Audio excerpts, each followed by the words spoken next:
Hi, this is Jonathan Leeman. It is, I can tell you. And that's Mark Dever. Yep, that's true too. And welcome to this edition of Pastors Talk. Where pastors talk. That's right. 9 Marks exists to help pastors build healthy churches. Learn because more at you're a pastor. .org, at Cheverly Baptist. I'm a pastor. At Capitol Hill Baptist. And here we are talking. That's right. What are we talking about today, John? Today I want to talk about pastor as writer. And I don't mean writing as in his sermons. Sermon writer? No, or elder memos or emails to members. I mean the writing he might do outside for an audience outside. Like on a website or in a book. Website or in a book, exactly. Yeah, that's right. Sean DeMars suggested this topic to me, who's kind of a young pastor who's writing. Yeah. And it occurred to me, sitting in my chair, editorial director for the last almost couple decades, I hear a lot of this, right? Pastors saying, hey. Brother, you were editing my overview sermons over 20 years ago. Yeah, that's right. That's right. So you've been doing this editing. 04, 05. Yeah.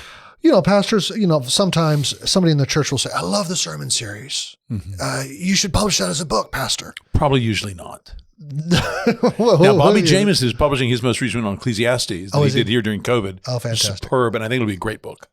Well, I wonder if a lot of pastors out there sometimes, occasionally wonder, should I write? Should I do a blog? Should I do an article? Should I try to get something published at this website? Should I write a book? I assume that thought, that question flits through a number of guys' minds. And so I thought it would be worth just taking a moment to think about that with you. Well, this sounds like more I should be asking you questions because you're the editor. You're the one who's gotten the brunt of this for 2 decades. I'm just one pastor. If you have questions along the way, you can ask them. But let me get the ball rolling. Have you been surprised with how many pastors have approached you wanting to publish their sermons? No. Were you surprised when it first started happening? No. Do you think part of that is a sense of self-importance? I think it can be. Pride? It can be. A lack of humility? It can be. Utter stupidity? That thought's not occurred to me, no. All right. So what do you think's going on? Well, you know what I think of? Marilyn Robinson, Gilead? Sure. Yeah, right. Where, the main characters are these 2 pastors, like you and me sitting around. You know, one of us is Presbyterian, the other was Lutheran. And we're just talking. 2 old men is Iowa Town, I think. Mm-hmm. And they're both like at the end of their pastorates. And this one guy says to the other, it's embarrassing to have produced as much as Augustine and then have to figure out what to do with it, when you're done. Yeah. Throw it away, I guess. Well, this is part of why it's a natural question for a pastor to ask. So no, it's not necessarily ungodly ambition, but a pastor's job is a writing job. Well, that's the way some people do it. Some people prepare their sermons with no notes. They're stringing words and sentences together to communicate, whether they write them down on a piece of paper or not. Right. And more often, I would say they do in some form or fashion. Certainly in our circles, that's right. So it's a communication, word-driven ministry that you possess in a way that the typical member of the church probably does. Matt Chandler, if you're listening to this, tell us, reach out in the comments below. Do you write out your sermons? I'm not sure he makes a manuscript for it. I'm not sure he listens to this podcast. Somebody who listens to it will throw it to him. Maybe. Well, what do you think, Mark? You've written books. You've written articles. You've done these things. Is it a bad ambition? A good ambition? What? It's a good ambition. Not always. Well, you can certainly... You're willing to say more often than not it's a good ambition. You can certainly have bad motives for a good thing. Okay. But to communicate truth is a good thing. Okay. And to labor to do it is a good thing. How do you know if you want to write, you aspire to write as a pastor with good ambitions? And the follow-up is, what might make you think they're bad ambitions? That's a good question. I would just ask your own heart why you care so much, if you care so much. Yeah. I assume more often than not, a guy's thinking to himself, I want these truths to be known. Yeah. And well, I've already put in all this work. Yeah. So why not, just one more thing and print it out and put a cover on it. Yeah. They probably don't realize how much editing happens. So I think my manuscripts are unusually publish ready. Mm-hmm. Compared to most guys' manuscripts for preaching. I don't know. I haven't seen most guys. You've seen a lot of guys. Yeah, son. So, but yet I know you have had to edit my sermons still a considerable amount to move them from what's on my page where I have paragraphs, completed sentences, Yeah. references, for every quotation. I mean, But sometimes you just have this story. Oh, well, that's true. And I'm not talking about those times. I'm talking, most of it is quite complete, thought out paragraphs. There's an argument. Of course. It's in sections and subsections. Subheadings. And even that, you had to edit. Yeah. It was a decent amount of work to do that. It was. So to me, that says that, like, for me, and I think most pastors who probably are not writing with the same kind of habits I learned in doctoral studies, they're writing maybe a little bit more casually, probably don't realize what a distance there is between the manuscript they are producing and what someone who's going to composite a book, has to have. One of the first pieces of advice I often give to pastors who want to write is there's a difference between writing for the eye and writing for the ear. A somewhat significant difference. So when you step into the pulpit on a Sunday morning, you can assume that the people sitting there are going to keep sitting there. That's right. 5 minutes in, 10 minutes in, 45 minutes. It's a little bit more socially awkward to turn the page, as it were, and close the book. Or click to the other webpage. Yeah. So you don't have to open with a sentence that captivates right away. Whereas if you're, especially on the website. The Nazis hated deacons. That's right. Beginning first sentence of Matt Smethurst, chapter 1. Well done, Matt. His book on deacons. It grabs you. Yeah. But if you're writing for a website or a book, you need to capture them in the first sentence, and then you need to keep them in the 10th sentence. Then you need to keep them in the 15th sentence and the 5th page and the 8th page and so forth. Which is why, like, you give special attention to the beginning of a chapter and the end of a chapter. Yeah. At the end of the chapter, you try to say something that's going to tie them into turning to the next chapter. Exactly. In the next chapter, you try to receive that and pull them on in. I remember when I was editing your sermons, for instance. The overview sermons? The overview sermons. I wanted to simultaneously keep your voice, but also transition it to a page. And so you have certain preacher tricks. Yeah. That I couldn't decide, do I edit this out or leave it? So for instance, you'll say things like, what is it that Shakespeare said? To be, or whatever. Yeah. So you'll pose it as a question. Which works verbally. That works verbally, but on the page, it's kind of weird. What is it that Shakespeare said? You wouldn't write it like that. But that's your voice. I think Elizabeth Catherwood, Martin Lloyd-Jones's daughter, did an unusually good job in keeping the voice of her dad. Yeah. She edited almost all the sermons you'll read today of Martin Lloyd-Jones that have been published. And she, I think, more than a lot of editors, at the central publisher, she kept that voice. So like in that example, she would probably keep that phrase. Yeah, maybe. Because she knows that that's how people are going to hear him who heard him preach. Yeah. And I think she's wanting to reproduce that experience as much as possible. I'm not saying that's what you should do in that case. I'm just trying to give an example. There is a way you can keep the voice. But, it's interesting. Spurgeon edited all of his own sermons. It's what he does, like on Monday or Tuesday of each week. He gets back this shorthand version. But it's taken down in shorthand, then translated, into just full sentences, and then put in it's typeset, handed to him, and then he edits it meticulously. I mean, he does not leave any paragraph untouched, and most sentences are probably. Does he take out the preacher voice? A little. I haven't studied that carefully. Like another example would be repetition. Yeah, certainly. Preaching, you're going to say things sometimes 2 times, even 3 times in a row, and you don't want to read that. No, basically he does. He leaves enough of it you can feel how he preached. You can hear him a little bit. Yeah, but he's doing that to himself. Yeah. Yeah, you see, even that example you used with Elizabeth Catherwood, you're always having to make editorial decisions. Like you said, when you said, she knows that those who know his preaching, well, think about what she's making a decision right there. That's based a smaller on and smaller on percentage of people. Audience. That's right. Whereas if I'm thinking about an audience who's never heard him or never heard Mark Dever, it's not as much of a priority. So, Jonathan, at this point, there are more people who've been reading your book, Authority, as of the time when we were recording this, than probably your other books. Maybe your older ones like Church Membership. Right. But Authority has done well. It's a great book. I would say it's very well written. I would say that I could name other mutual friends who publish a lot of books. And I would say again and again, they're not quite as good a writer as you are. I'm thinking of one Baptist and one Presbyterian. And you've really worked at the craft of writing. Is it easier to write a book than to transition sermons to a good book? I would guess yes. For me, writing a sermon is easiest of all. Okay. Once I've done the study and now I'm sitting down to write the sermon. Because it's ephemeral? Because it's immediate? It's immediate. I know they're going to be hearing it, and I'm just going to say it like I would in a conversation right now with you. Okay. Whereas when I'm sitting down to write a book, it has to be prepared to be taken out of context. And I want it to last, and I want it to be smooth and elegant.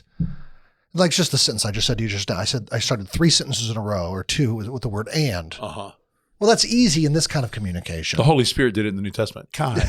That's true. But typically, when we don't have the Holy Spirit, you're going to just write with greater care every single sentence, So that's a harder kind of writing. And I would say then your question, transitioning from the spoken sermon to, well, now yours are a little different, Mark, I suspect, than most guys, because I think you are crafting a bit more as you go. You craft more than I craft when I write a sermon. So I don't think yours were that hard in that respect. I definitely have essay level turns of phrases. Yes, you not all the certainly time, but a lot. And I'm aware of that. And I don't think it's great. I think there are pros and cons of doing that. I think it does for most people. It makes their sermons can make them seem more wooden and literary. Yeah. And therefore like you're being read to. I think I have enough energy in my preaching and in my kind of personality publicly that my personality, by God's grace, can sustain that kind of denseness, that density, in the way I'm expressing myself. And I have a congregation that's used to listening to that. When you have that kind of more dense sermonic style, it doesn't translate quickly. So it doesn't matter if I go to another church or to a seminary chapel or a conference setting. I cannot preach any place like I can preach at Capitol Hill Baptist Church. I can preach my best sermons in my best fashion to this congregation. And is that more tied to the manuscript, more willing to be dense than elsewhere? I don't know more tied to the manuscript per se. Are you willing to be less dense, more light, I don't know, more natural elsewhere? Yes. That's fascinating. So I am prepared and equipped to communicate more, to say more per 60 seconds. Because they're trained. Yes, because they're used to it. They've heard. Yes, they know what to expect. Right. They know the kind of things to kind of smile at when I say them.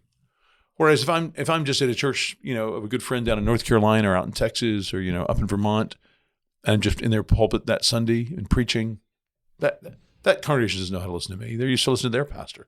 So that's why when I go to other churches, I try to keep the sermons short and simple. I mean, we're shifting here a little bit from my original Sorry. But no, this is useful. It's calling some things to mind for me. Often I'm watching a young preacher or service leader, and he's sat down and he's listened to guys like you, and he's written it out carefully. And I'm listening, and it's boring and wooden. Because he's listening to guys like me. Because he can't do what you can do in bringing the charisma and energy to it that you bring to it. You might be surprised how many times I bore people. And I want to say to the young men in these situations, just talk to me. Yeah. Look down. That's right. You know what you're trying to say. Yeah. Just talk to me. Can you do that as a writer? That's exactly how I preach. But can you do that as a writer? Writing, no. Well, that's what I'm asking. So should the guy who's trying to be an author of a book, should he sit down and have some just clarifying question like that? Just speak to me. You're saying no. It's a balance, right? On the one hand, you don't want to sound too academic and boring and careful, and a certain level of casualness is appropriate. But of course, a lot of young writers try to sound very casual, very conversational, like today's version of Mark Twain sort of thing, bring their colloquialisms into the prose, and it's too much. It's kind of silly almost. It's a real art develop skill to strike the balance of this is appropriate for a page, and yet it feels natural and casual and at the right times colloquial, right? Yeah. It's amazing. You're reading C.S. Lewis, for instance. Oh my goodness. How short his sentences are. Oh yeah. Yeah. There's nothing dense about most of his writing. Yep. Literally like 6-word, 8-word, 10-word sentences. They're all short. It's crazy. Yeah. It's a gift. When you look at it carefully, and it just flows so naturally. Yeah, I agree. It's conversational almost, but not It's a little too well thought out to really be conversational. too thought out to But be it exactly. feels conversational. But it feels conversational. Okay, well that's a skill most of us don't have. All right, I mean, Well, but you as an editor have had to specifically develop the skill of the writer for the eye. yes, well, right, 100%. Well, that's what I started. I started off as a writer back in high school and college. That's Basic what I was pushed forward rules as. that pastors watching this, if they want to work on their web articles, or more permanently, maybe a book, 2 or 3 basic rules you would share with them that may be surprising to them. Because if you say write clearly, they're gonna think that already. That they gain nothing from their time listening to us if that's all they get. What else would you tell them? What might surprise them? I don't know, I think it surprised them. But the thing I address over and over and over with nearly every new pastor writer is don't bury your lead. Because again, they're used to having a captive audience. And so they'll start off with a story, an interesting story. And I'm like, where is this going? What's this about? Click, I'm going somewhere else. And I say to them over and over, you got to tell me in the first sentence where you're going and what this is about. To find a clever way to do it, yes. But you got to tell me up front what's going on. So they bury their lead. You know that phrase? Oh, sure. Yeah. And because newspaper reporters often don't do what classically they were taught to do, which you present all the essential information in the first sentence, and then next most important one in the second sentence. Yeah. I'll often look at the title of an article when I'm looking at New York Times, Wall Street Journal, Washington Post, and then I'll go in and literally read the last paragraph. I sometimes do that and too. then I'll read the paragraph above that, the paragraph above that. I don't do that. So I can see where they're going. Yeah, that's and right. then I see the fairly paltry, so they had That's 2 right. facts. Now, and when they you're- built it into this. When you're a well-known writer with a name, you're Ross Douthat or something, you can cheat. Because I'm reading Ross Douthat to read Ross Douthat. Yeah. And I know he can bore me for a few paragraphs because I know it's going to go somewhere that's fascinating. Yeah. But if you're a new writer and you're trying to make it out there, you don't have that luxury. You got to say it up front. Yeah. Okay. Finish this sentence, Mark. It might be worth pursuing an outside writing ministry if talking to pastors. You have preached upon something that you don't know of anyone who's written on, or you don't know anything in print that's good on it, or you really feel you were able to put some things with a clarity that you've never seen anywhere else, or you were able to put together some new arguments for something.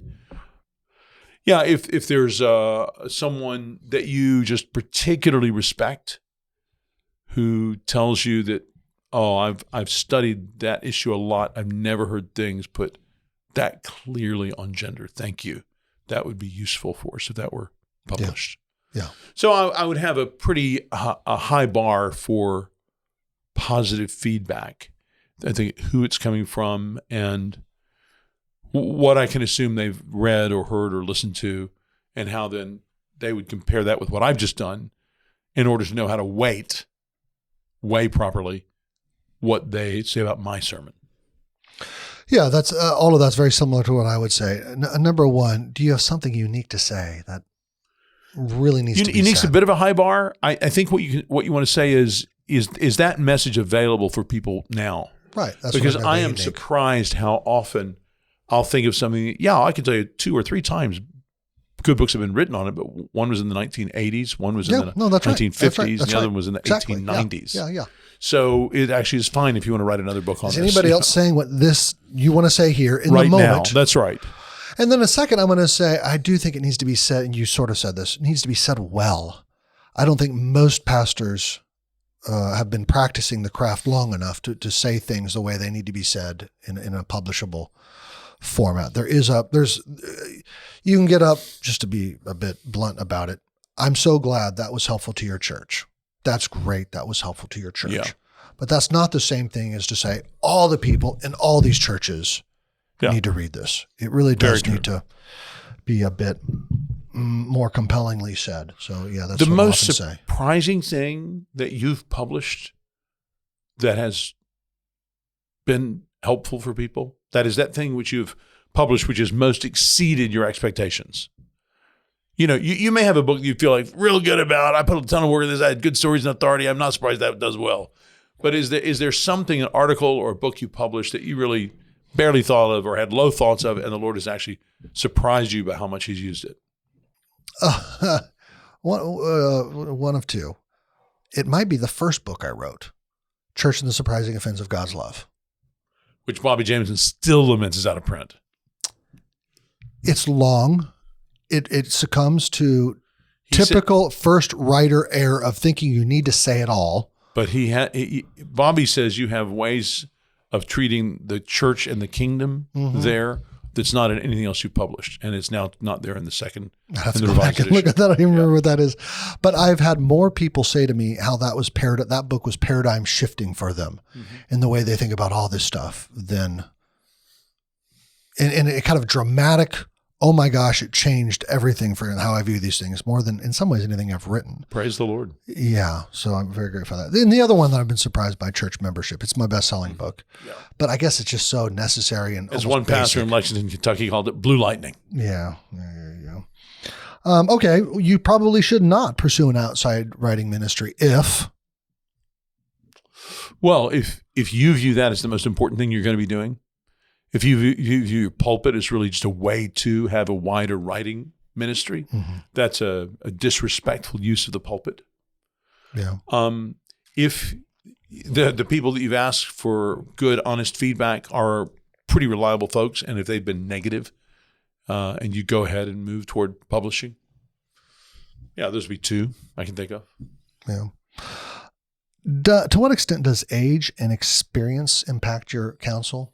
If somebody comes to you and is 25, he's been pastoring for a couple of years, and he's got a great idea for a book on worship or whatever, versus a guy who's 55, 65. Well, I just think they're liable to different mistakes.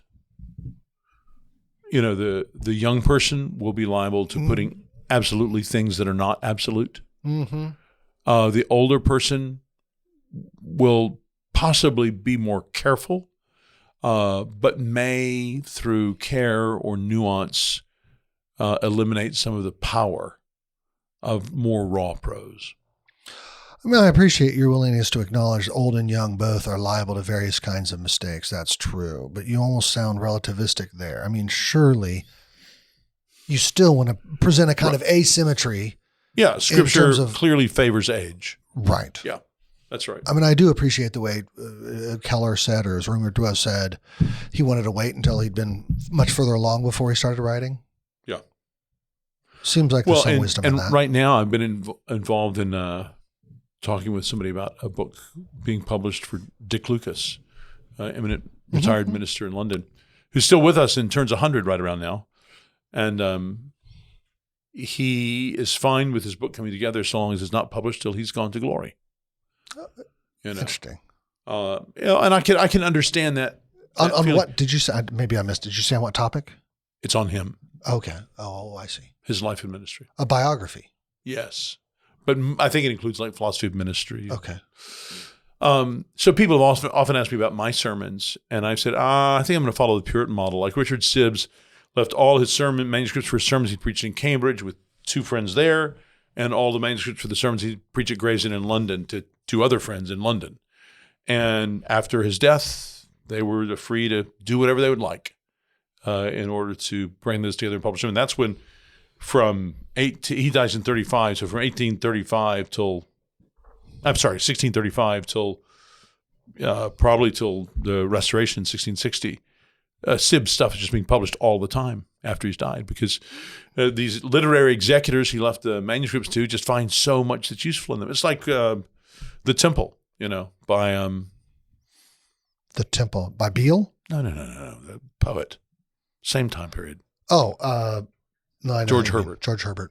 He did the same thing. He handed on his deathbed. He hands this manuscript with this amazing collection of poems to a friend. And the reason for waiting to one's deathbed?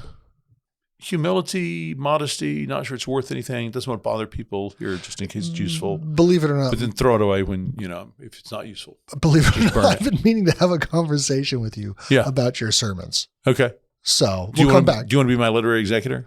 I want to talk to you about doing something with your You or sermons. Caleb? Yes, Okay. precisely. Okay. But we'll save that for another time. All right. So I don't want you to lock yourself in anything on air right now. I'm You might change nowhere your near mind. doing that. Maybe Yeah. I'll help you change your mind. Yeah. I've kept all my manuscripts. I have manuscripts from 1977, That's crazy. handwritten before there were computers. That's crazy. Yeah. In file drawers. Yeah. Which I barely even have myself of file drawers left. I've got manuscripts of everything I've ever said. Including a little Bible study or Wednesday night Bible study. Well, no, I actually threw away a lot of the Wednesday night Bible study. some campus ministry asks you to come and give a talk. Oh, yeah. You have that manuscript. I've got that manuscript. Some church asks you to come preach. You got that I've got manuscript. that manuscript. I've got all of them, man. And I just put That's date, crazy. time, location. Yeah. And speaking of time, look at the No, time. come on. Our come dear on, viewers come on, and come on, listeners come on. are busy, and they've just gotten to the 7-Eleven. No, they're like, And what's they're- next? No, they're just getting ready to turn off the old engine. How much should a pastor involve his church? Say, hey, I'm about to undertake this project. Will you pray for me? Of course, sure, yeah. How much should he involve his elders? If he's going to have Well, an outside writing ministry. I think the elders have every right to say, like, ooh, how much time, 8:30 to 5:30, is this going to be taking? You know, Yeah. we don't really mean to pay you to do that work. We mean to pay you to care for our congregation. Now, insofar as that's stoking your own spiritual life and preparing you to pastor as well, okay. But Easy if it's a weekend evening gig. yeah, and then no question. You But can if it's a go play working tennis hours or gig. write a book, yeah. You have an unusual number of associate pastors who have written books. Michael, Deepak, Jamie, Bobby, and now Caleb. You. Do you consider this part of the ministry of CHBC? Their books? Or are they personal projects? Some of both. It's they're definitely personal. You can't write without it being personal, I think. Yeah. But are they a ministry of CHBC? Yeah. Insofar as a church, we try to position ourselves to help more than just ourselves. Yes. Now, that doesn't mean there's an unlimited amount of time for a brother to use office hours to do something like that. That was my next question. Yeah. It would vary from Not service. an unlimited amount of time. Can you give me a little bit more? Are they allowed to use office hours? Not always. It just depends on who they are and what they're working on. Fair enough. You've been kind of a reluctant writer. I've tried to get Are you we to write. switching this autobiographical now? I've tried to get you Which to is a write. good topic on You've let your on associate writing. pastors. Yeah. I have two more questions. Here's my second to last question. Yeah. I've tried to get you to write a book on the pastor Yeah. or any number of things. And Yeah. you're just like, I want to write sermons. Yeah. Help the listener understand. Well, I don't think the listener cares that much. I think, but for you, Jonathan, for your sake, Thank you. I would just say that I think I have a better contribution to make as a preacher than as a writer. So I think the contribution I make generally is not that I'm saying something new, Yeah. but it's in the power with which I say it. Yeah. Well, in fact, you're in some way, many ways, meaning to not say something new. That's right. Last question. What advice would you give to a pastor who thinks he might want to do this and he's looking for opportunities to do it? It's like, I really think I should do this. You're going to advise him right now.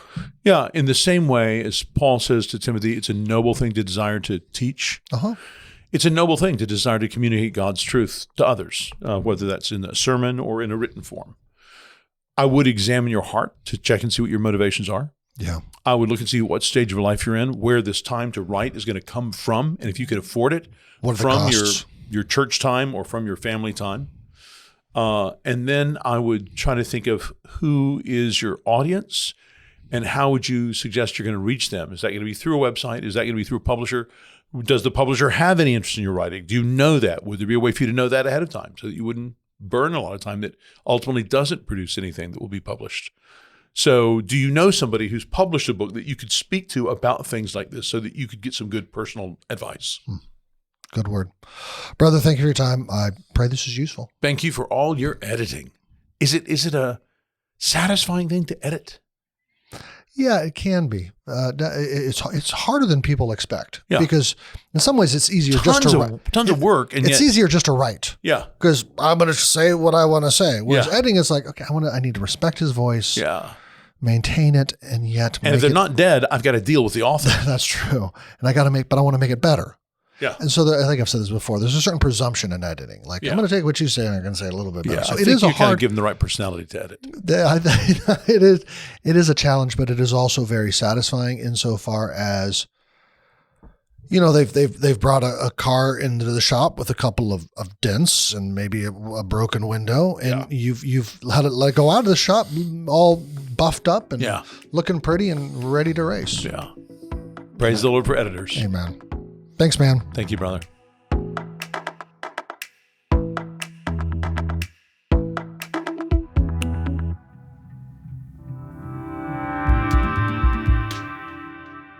For more articles, books, and podcasts, please visit ninemarks.org.